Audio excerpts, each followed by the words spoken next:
This is Christine with Kids in the Kitchen. We're going to be making a double crust apple pie today. We're starting off with a Granny Smith apple as well as a Pink Lady. You want a crisp apple. I'm counterbalancing the two, a little bit sweeter, a little bit more tart. We're going to be adding butter, cinnamon, and sugar to make it a little bit sweeter for our filling. The first thing you need to do is peel the skin off of your apples. I'm using a quality peeler, holding the apple and dragging your peeler along. You could also go in a downward motion as you get down towards the end. You want to be careful not to take off too much of the white part because obviously that's the good part of your apple. And this is the Granny Smith. And I'll show you how to make it into slices in just a few seconds. Okay, and we've got our apples peeled. You may notice slight brown pieces, and you can just peel that off. There's two sides to your peeler. The greater kind might be the nice side to use if you see any brown spots. If you had a really big, brown spot, you would use this little orange piece that was inside your slicer to dig in and cut out a divot, but really not necessary in general. But if you do have the little bit of brown spot, you can peel that right off. It also doesn't really matter because it's going into a pie. And as long as it's not truly rotten or bad, it's just fine. We're going to take the back off, our protective cover, off of our apple slicer. This should give you 20 slices. Very nice, high quality. Hands on both sides so you're not going to cut your hands because this is indeed very sharp. Center the hole over the center of the apple, firmly pressing down.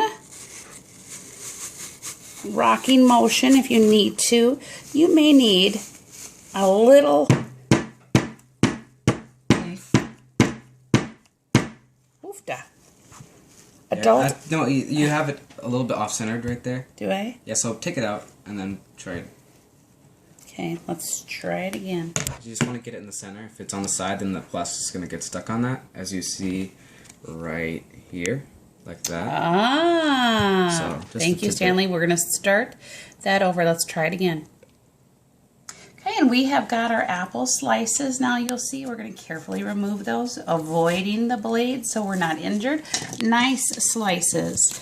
This is something you also can use a paring knife to cut and make them. And again, if there's a little bit of something, you're using your paring knife just to take that out a little bit. This is a cutting board that we are working on top of so that if we need to use our knife, we are going to place it down and do a little bit of slice and removal.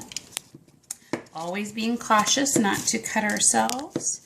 And this is really a pretty handy one. Most apple porters will do a total of 6 pieces. This is, I think, 20 that you get out of the apple, which is just perfect.